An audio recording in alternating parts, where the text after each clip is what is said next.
Hello everyone, welcome to Krishna study point. प्यारे बच्चों, 12th mathematics में चैप्टर नंबर 1 आपका रिलेशन एंड फंक्शन को स्टार्ट कर रहे हैं।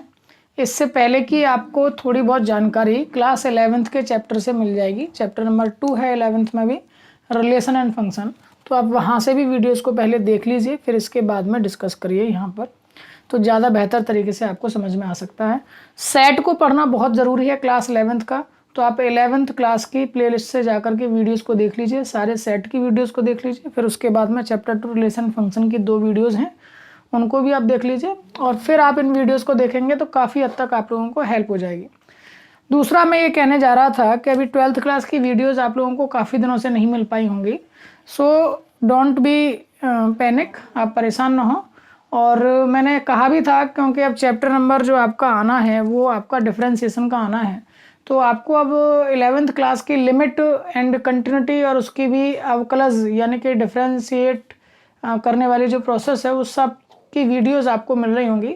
दैट्स वाई कि ये वीडियोस बाद में आपको मिलेंगी डिफरेंशिएशन से रिलेटेड। तो आप पहले उन वीडियोस को देख लीजिए जो कि क्लास 11th की हैं, और फिर उनके बाद में आप इस पर आएंगे तो बहुत तेज़ी से आपको चीज़ें मिल जाएंगी।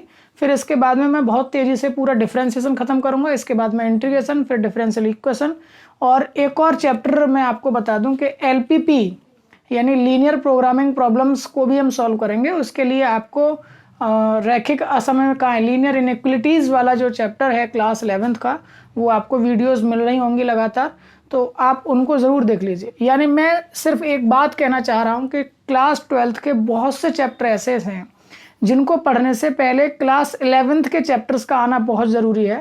हो सकता है आप लोगों को आते भी हों, लेकिन कुछ बच्चे हैं जिनको नहीं आते होंगे, इसलिए मैंने थोड़ा सा वेट किया है कि क्लास 11th की वो वीडियोस पहले चैनल पर आ जाएं, उसके पश्चात हम आप लोगों को डिस्कस करेंगे। तो कम से कम हम यहाँ से जब आपको डिलीवर करेंगे चीज़ों को, कि आप वहाँ जा कर के उन वीडियोज़ को देख लीजिए तो आपको वो मिल जाए। ओके, सो आप लोग भी रेडी, हमारा सिलेबस बिल्कुल अच्छे से चल रहा है, डोंट वरी। और अक्टूबर तक हम बिल्कुल फाइनल कर लेंगे, लगभग जितना भी ऑलमोस्ट हो पाएगा। ठीक है, चलिए शुरुआत करते हैं संबंध एवं फलन की। सबसे पहले तो थोड़ा सा आपको रिवाइज करा दूं मैं आप लोगों को एक बार, कि एक नॉन एम्प्टी सेट का मतलब होता है, नॉन एम्प्टी सेट अरिक्त समुच्चय। ठीक है, अरिक्त समुच्चय यानी कि जिसमें कुछ ना कुछ जरूर होगा, खाली नहीं होगा। ठीक है, एक तो ये चीज़ आपको याद रखनी है कि सारे के सारे रिलेशन एंड फंक्शन सिर्फ और सिर्फ किस पर डिफाइन होते हैं, नॉन एम्प्टी सेट पर होते हैं, एम्प्टी सेट पर नहीं होते हैं। ठीक है, और दूसरी बात जो हम आप लोगों को बताने जा रहे हैं, किसी भी सेट के लिए वो सबसे ज़्यादा इम्पोर्टेंट रोल अदा करती है। सबसे पहले तो चलिए मैं आपको इंट्रोडक्शन करा देता हूँ डेफिनेशन के साथ में। ठीक है, क्या है एक्चुअली, आज हम बात कर रहे हैं पहले रिलेशन की, फिर उसके बाद धीरे धीरे आगे बढ़ेंगे, फिर फंक्शन की बात करेंगे। बहुत ही छोटे छोटे से कंसेप्ट क्लियर कराते हुए मैं आपको ये चैप्टर पढ़ाऊंगा। और क्योंकि ये चैप्टर बहुत टिपिकल रहता है, एब्स्ट्रैक्ट अलजेब्रा कहलाता है ये, यानी जो दिखता नहीं है। ठीक है ना, जो दिखता नहीं है ऐसा अलजेब्रा है, ऐसी बीजगणित है ये, तो इसलिए इसको थोड़ा सा बहुत सीरियस होकर के और बहुत ही इमेजिनेशन में रह करके हमको ये करना होता है। ठीक है, आपकी इमेजिनेशन पावर, कल्पनाशीलता जो है वो बहुत हाई होनी चाहिए। ध्यान दीजिएगा क्या कहने जा रहा हूँ मैं। कोई भी सेट है A और फिर कोई भी सेट है B, इन दोनों का क्रॉस प्रोडक्ट होता है A क्रॉस B। ठीक है, A क्रॉस B, वो प्रत्येक R non empty set R, each non empty set R is said to be relation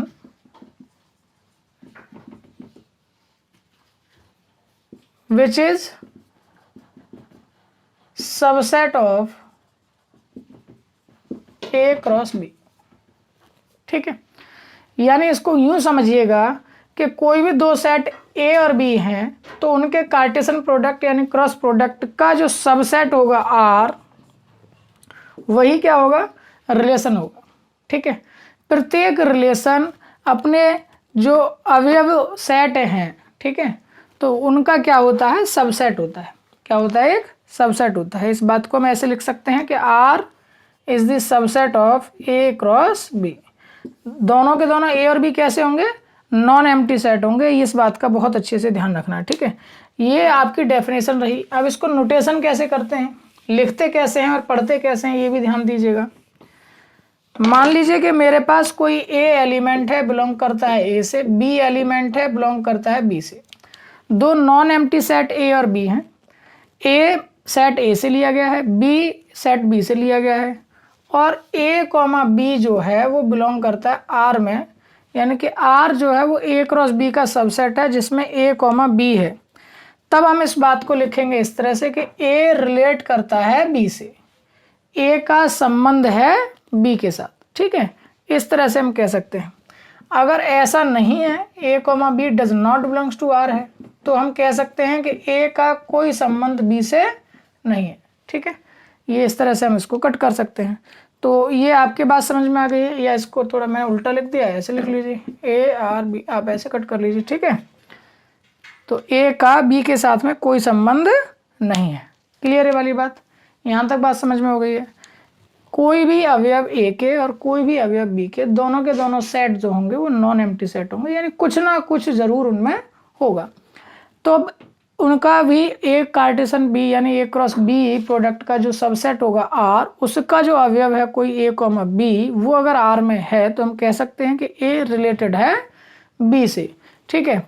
और ध्यान दीजिएगा कि हम इसको कभी भी दोनों तरफ नहीं लिख सकते, बी रिलेटेड है ए, ये नहीं कर सकते, ठीक है, क्योंकि रिलेशन पर डिपेंड करता है। आप वहाँ वीडियोस को देखेंगे तो मैंने बहुत अच्छे से समझाया है कि अगर पिता का रिलेशन है, ठीक है, तो फिर दशरथ ही पिता होंगे राम के, है ना, यानी दशरथ का रिलेशन है पिता का राम से, ऐसे इस तरह से कर सकते हैं। लेकिन अब आप कहेंगे कि ये राम और फिर पिता का रिलेशन लगा करके और दशरथ ये भी हो जाए, तो ये नहीं होगा, ये नहीं होगा, ठीक है। तो इसीलिए ए रिलेटेड टू बी या बी रिलेटेड टू ए एक ही हो जाएगा, ऐसा कभी नहीं किया जाएगा। क्लियर, फिक्स रहेगा कि ए से रिलेटेड बी में है या बी से रिलेटेड ए में है, जो भी है, लेकिन वो एक ही रहेगा, कोई भी एक, ठीक है। चलिए अब मैं ज़रा बात करता हूँ नंबर ऑफ रिलेशंस की। ये तो आपकी बात आ गई रिलेशन क्या होता है। एक बार फिर से मैं समराइज कर दूँ आप लोगों को कि कोई भी सेट ए है, कोई भी सेट बी है, नॉन एम्प्टी सेट हैं, तो ए क्रॉस बी आप निकालेंगे।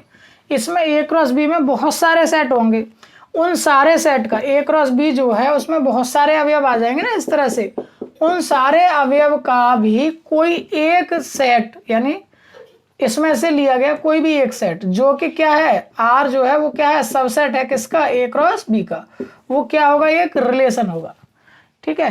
एक कैसा होगा, रिलेशन वाला सेट होगा। अब मैं बात कर रहा हूँ नंबर ऑफ रिलेशन की।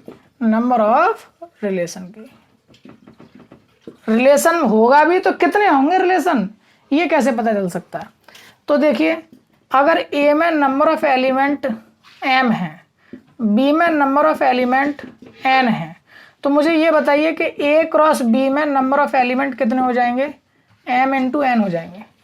आपको अगर पहली बार ही सीधे वीडियो ये देख रहे हैं, आपको सेट की थोड़ी सी कम नॉलेज है, तो पहले मैं रिक्वेस्ट करूंगा आपसे कि आप पहले सेट वाली वीडियोस को देख लीजिए, उसके बाद ये चीज़ें बहुत अच्छे से समझ में आएंगी, क्योंकि सेट में हमने ये सब चीज़ें बताई हैं।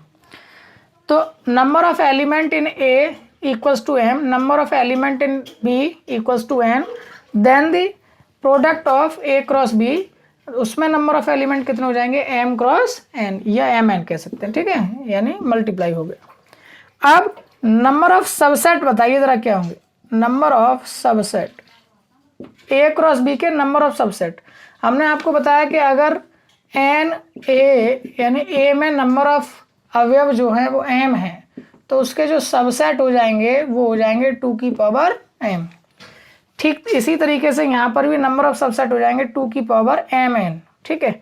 और इसी के आधार पर जितने सबसेट हो सकते हैं, क्योंकि आपने सबसेट को ही तो रिलेशन कहा है, तो जितने भी सबसेट हो सकते हैं वो सबके सब क्या हो सकते हैं, उसके रिलेशन हो सकते हैं। तो नंबर ऑफ रिलेशन जो आ गए, नंबर ऑफ रिलेशन आ गए आपके 2 की power mn, that is the right answer. इसको आप याद कर लीजिए। अब कई बार ये कंपटीशन में क्वेश्चन आ जाता है कि ए में 3 अवयव हैं, बी में 6 अवयव हैं, बनने वाले संबंधों की संख्या बताइए, नंबर ऑफ रिलेशन बताइए। तो नंबर ऑफ रिलेशन पूछ ले या नंबर ऑफ सबसेट पूछ ले, एक ही बात है, 2 की पावर 3 इंटू 6 यानी 2 की power 18 is the right answer of this question. Clear है वाली बात। तो ये आप लोगों को थोड़ा सा एकदम क्लियरिफाई हो जाना चाहिए कि रिलेशन क्या है, ये आपको समझ में आ गया। नंबर ऑफ रिलेशन कैसे निकाल सकते हैं, ये आपको समझ में आ गया। अब चलिए बात करते हैं हम टाइप ऑफ रिलेशन की। किसकी बात करने जा रहे हैं? टाइप ऑफ रिलेशन की बात कर रहे हैं। वीडियो आप कंटिन्यूस देखते रहिए। जो भी चैनल पर नए हैं वो चैनल को सब्सक्राइब कर लें, साथ ही साथ में बेल आइकन ज़रूर दबा लीजिए, जिससे आपको नई वीडियोज़ अपने आप पता चल जाए। ठीक है, जो आवश्यक वीडियोज़ हैं उसका आई बटन भी आपको ऊपर मिल जाता है। और किसी को कोई भी क्वेश्चन अगर पूछने हैं, कोई क्वेरी है, तो डिस्क्रिप्शन बॉक्स में आपको टेलीग्राम के लिंक आपको मिल जाएंगे, टेलीग्राम ग्रुप के भी, टेलीग्राम चैनल के भी। तो आप वहाँ से भी आप अपनी प्रॉब्लम को पूछ सकते हैं और अपनी प्रॉब्लम को वहाँ भेज सकते हैं। तो फिर आपको लाइव क्लास गूगल मीट या किसी अन्य माध्यम से मिल जाएगी, जिसमें हम आपको लाइव आपसे वार्तालाप करके आपकी प्रॉब्लम का सॉल्यूशन कर देंगे। चलिए रिलेशन एंड फंक्शंस की बात कर रहे हैं। हमने रिलेशन क्या है ये आपको समझा दिया है, नंबर ऑफ रिलेशंस कितने हो सकते हैं ये भी आपको बता दिया है। अब हम बात कर रहे हैं कि type of relation, type of relation, कितने प्रकार के रिलेशन हो सकते हैं। तो सबसे पहला और सबसे आखिरी 2 प्रकार के तो रिलेशन हमेशा ही मिलेंगे आपको। उससे आगे फर्दर टाइप जो होंगे उन पर आगे डिस्कस करेंगे। पहला तो है नल रिलेशन, ठीक है, या वॉइड रिलेशन कह सकते हैं, या एम्प्टी रिलेशन कह सकते हैं। ठीक है, वॉइड रिलेशन भी कह सकते हैं या एम्प्टी रिलेशन कह सकते हैं, यानी कि रिक्त संबंध कह सकते हैं। अब आप कहेंगे कि सर ये क्या हो गया, रिक्त संबंध कैसे हो गया? अभी हम बताते हैं ये कहाँ से आ गया रिक्त संबंध। इसके बाद में क्या हो सकता है, एक सार्वत्रिक संबंध हो सकता है, यानी यूनिवर्सल रिलेशन हो सकता है, यूनिवर्सल रिलेशन। 12th क्लास में प्यारे बच्चों आ गए हैं, हिंदी मीडियम के अगर कोई भी छात्र हैं, यूपी बोर्ड से हैं, मैं एक बार फिर से बता दूंगा कि आप निश्चित रूप से इंग्लिश में पढ़ने की आदत डाल लीजिए, क्योंकि 12th क्लास के बाद अब आपको हिंदी में तो कम से कम मैथमेटिक्स नहीं मिलेगा। ठीक है, मैथमेटिक्स तो कम से कम नहीं मिलेगा, फिजिक्स केमिस्ट्री का पता नहीं, लेकिन मैथमेटिक्स नहीं मिलेगा आगे चलकर आपको हिंदी में। तो इसलिए आप लोग थोड़े से, ये जो मैं इंग्लिश के वर्ड भी लिख करके चलता हूँ आपको, तो आप लोग भी अपनी कॉपी में लिखा करिए और उनकी आदत डालिए, उनको बोला करिए। ठीक है, तो इससे काम हो जाएगा। अच्छा, एक चीज़ और मैं बता दूं कि इन दोनों ही रिलेशंस को कभी कभी जो छद्म रिलेशन या एक नया नाम कहते हैं इसको, तुच्छ रिलेशन। ठीक है, तुच्छ रिलेशन या तुच्छ संबंध भी कहा जाता है, ट्राइवियल इंग्लिश में कहते हैं। ठीक है, ट्राइवियल रिलेशन इनको कहा जाता है, दोनों को ही, रिक्त संबंध को भी और इसको भी। क्या है ये रिक्त संबंध, और इसकी बात करते हैं। चलिए एक बात बताइए, कोई भी सेट ए है, सेट आप पढ़ के आ रहे हैं, तो इसका जो फाई है, रिक्त समुच्चय जो है, क्या वो सबसेट होता था? बिल्कुल होता था। फाई हमेशा किसी भी सेट का सबसेट होता था। फाई जो है हमेशा किसी भी सेट का सबसेट हो सकता है। तो ए क्रॉस बी जो है, क्या वो उसका भी सबसेट हो सकता है? हो सकता है ना। अब आपको हमने क्या बताया अभी पीछे परिभाषा में कि ए क्रॉस बी के जो सबसेट हैं वही क्या है, रिलेशन है। तो बस यही जो फाई है, ये जो आपका अब रिलेशन बन गया है, तो यही कैसा है, ये रिक्त संबंध है। क्योंकि फाई को आप किस नाम से जानते हैं? नल सेट के नाम से जानते हैं, नल सेट के नाम से जानते हैं। और क्योंकि फाई जो है वो ए क्रॉस बी का क्या है, सबसेट है, सबसेट है, तो फाई भी कैसा हो गया, एक वाइड रिलेशन हो गया, एक रिक्त संबंध हो गया। और ये आपको मैं बता दूं कि सबसे स्मॉलेस्ट, किसी भी सेट के लिए स्मॉलेस्ट रिलेशन होता है। ठीक है, सबसे स्मॉलेस्ट रिलेशन होता है वाइड या नल या एम्प्टी रिलेशन। क्लियर ये वाली बात। अब सार्वत्रिक की बात करिए। क्या किसी भी सेट का जो खुद सेट है वो सब सेट नहीं होता है? बिल्कुल होता है। सेट की परिभाषा में हमने पढ़ा है, सेट की वीडियोज में हमने पढ़ा है कि जो सेट होता है वो खुद समुच्चय, जो अपने खुद का भी एक क्या होता है, उप समुच्चय होता है, सबसेट होता है। तो इसका मतलब ए जो हो गया, ए क्रॉस बी जो हो गया, वो ए क्रॉस बी जो है वो सबसेट होगा ही अपने खुद का, यानी ए क्रॉस बी का।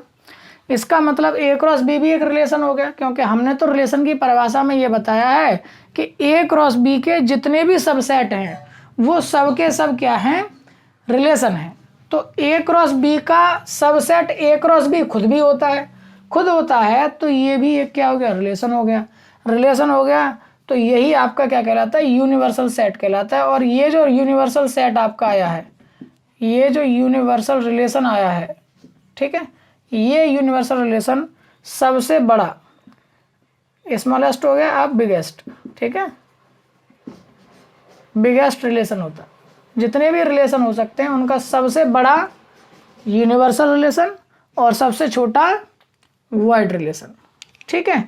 कोई रिलेशन नहीं है तो वो सबसे छोटा संबंध है, स्मॉलेस्ट रिलेशन है, और सबसे बड़ा है आपका तो वो यूनिवर्सल रिलेशन है, ठीक है। इसको मैं कई बार अपनी थ्योरीज में भी लगाता हूँ। कोई रिलेशन नहीं है पूरा किसी भी संसार में, किसी भी व्यक्ति विशेष से आपका कोई संबंध नहीं है, सबसे छोटा रिलेशन है, और जिसका सबसे छोटा रिलेशन वो भगवान के सबसे नज़दीक। ऐसे ही यहाँ की अगर बात करें तो यूनिवर्सल रिलेशन है, यूनिवर्सल मतलब सब लोगों से सबसे बड़ा रिलेशन है, इसको तोड़ना बहुत मुश्किल भरा रहता है। ऑब्वियसली बात है कि फिर भगवान से दूरी बढ़ जाएगी। तो ये मेरी कुछ थ्योरीज हैं, उनमें मैं इनको इम्प्लीमेंट करता रहता हूँ, तो वो आपको भी समझ में आ रही होंगी किस तरीके की चीज़ें हैं। इसको यूं भी मैं कह देता हूँ कि वॉइड का मतलब, रिक्त का मतलब, खाली होने का मतलब मरना निश्चित है और जन्म भी स्वाभाविक है, ठीक है। तो इस तरीके से भी चीज़ें हैं। चलिए बात करते हैं। अब देखिए ये मैंने कुछ क्वेश्चंस लिए हैं, एक क्वेश्चन लिया है, एक ही क्वेश्चन के पार्ट हैं, इस पर बात करते हैं। और इसके बाद में फिर टाइप ऑफ रिलेशन में बाइनरी रिलेशन आएगा, उसको नेक्स्ट वीडियो में हम डिस्कस करेंगे। बहुत स्लो और स्मूथली मैं आप लोगों को ये डिलीवर करूँगा। बहुत इंपॉर्टेंट चैप्टर है, बीएससी एमएससी को देखते हुए अगर आपको फर्दर आगे हायर स्टडीज़ करनी है तो उसके लिए बहुत इंपॉर्टेंट चैप्टर है, ठीक है। चलिए यहाँ पर हम बात करते हैं। मैंने कोई क्वेश्चन लिया है, ए कोई सेट है जिसमें 1 2 3 एलिमेंट हैं, बी कोई सेट है जिसमें 4 5 6 एलिमेंट हैं, R1 R2 R3 these are the subset of A cross B, ये गिवन है। पता करना है कि इनमें से कौन ए से बी में, ध्यान दीजिएगा, ए से बी में आर हैं, रिलेशन है, ये आपको पता करना है। यस और नो बताना है कि इनमें से कौन ए से बी में रिलेशन है। चलिए ये देखिए ज़रा, 1 से 4, 1 से 5, 1 से 6, यानी ए से बी के ओर ही चल रहे हैं सारी चीज़ें। और ऑब्वियसली बात है कि जो इसका ए क्रॉस बी निकालेंगे आप, ए क्रॉस बी जैसे ही आप निकालेंगे तो उसमें कौन कौन अवयव आएंगे बताइए ज़रा। 1, 4, 1, 5, 1, 6, फिर इसके बाद में 2, 4, 2, 5, 2, 6, और फिर इसके बाद में 3, 4, 3, 5, 3, 6, राइट। ये सारे के सारे एलिमेंट्स ए क्रॉस बी में आएंगे। और 1, 4, 1, 5, 1, 6 को लेकर के उन्होंने एक R1 लिया है। तो R1 ऑब्वियसली बात है कि this is the subset of A cross B, इसका मतलब ये आपका रिलेशन है। इसकी बात करते हैं तो 1, 5, 2, 4, 3, 6, तो 1, 5, 2, 4 और 3, 6, इन तीन एलिमेंट्स को लेकर के उन्होंने एक सेट बनाया है। This is also a subset of A cross B, implies that it's a relation of A to B, ठीक है। 4, 2, 2, 6, 5, 1, तो 4, 2 ही नहीं है कहीं, 2, 6 है, 5, 1 भी नहीं है, 2, 4 है, तो ये 4, 2 और 5, 1 है ही नहीं। ए क्रॉस बी में जब है ही नहीं है तो ये कभी भी इसका सबसेट हो ही नहीं सकता। जब सबसेट नहीं हो सकता तो इसका मतलब ये आपका रिलेशन नहीं है ए टू बी में। क्लियर है वाली बात आपको समझ में आ गई है एकदम। तो ये कुछ एक एग्जाम्पल के थ्रू मैंने आपको कुछ बातें बताई हैं कि किस तरीके से हम रिलेशन को छांट सकते हैं, किस तरीके से नहीं। रिलेशन यानी आर में जो भी एलिमेंट्स हैं वो एक सेट बना रहे हैं। सेट जो है वो ए क्रॉस बी का क्या होना चाहिए, सबसेट होना चाहिए। दैट्स इम्प्लाइज दैट कि फिर वो रिलेशन है, ठीक है। तो आई होप कि अब आपको रिलेशन कम से कम समझ में आ गया होगा। और फिर अब आगे टाइप ऑफ रिलेशन की बात करेंगे जब केवल एक ही सेट होगा। अभी हमारे पास दो सेट है, अब अगर हम आर को डिफाइन करेंगे ए टू ए से ए में ही एक ही सेट है, उसी में से एलिमेंट ले रहे हैं और उसी को दो भागों में बांट रहे हैं, ठीक है। तो ऐसे सेट्स को हम बाइनरी रिलेशन के रूप में आगे डिफाइन करेंगे और उसके भी टाइप हम जानेंगे कि किस तरीके से रिफ्लेक्सिव होता है, सिमेट्रिक होता है, ट्रांजिटिव होता है। तो उनको फिर कैसे प्रूफ भी करते हैं, कैसे निकालते हैं, इस तरीके की बातों पर आगे डिस्कस करेंगे। और इसी प्रकार से आप लोग चैनल पर बने रहिए, देखते रहिए हमारे साथ। और जो भी और दूसरे आपके साथी लोग हैं, कलीग्स हैं, जो भी आपको लगता है कि ये हमारे सहपाठी हैं, इनको इस चैनल से बेनिफिट मिल सकता है, तो उनको भी चैनल के बारे में बताइए और ज़्यादा से ज़्यादा चैनल को सब्सक्राइब कराइए और हमारे साथ बने रहिए। Thank you so much, bye bye.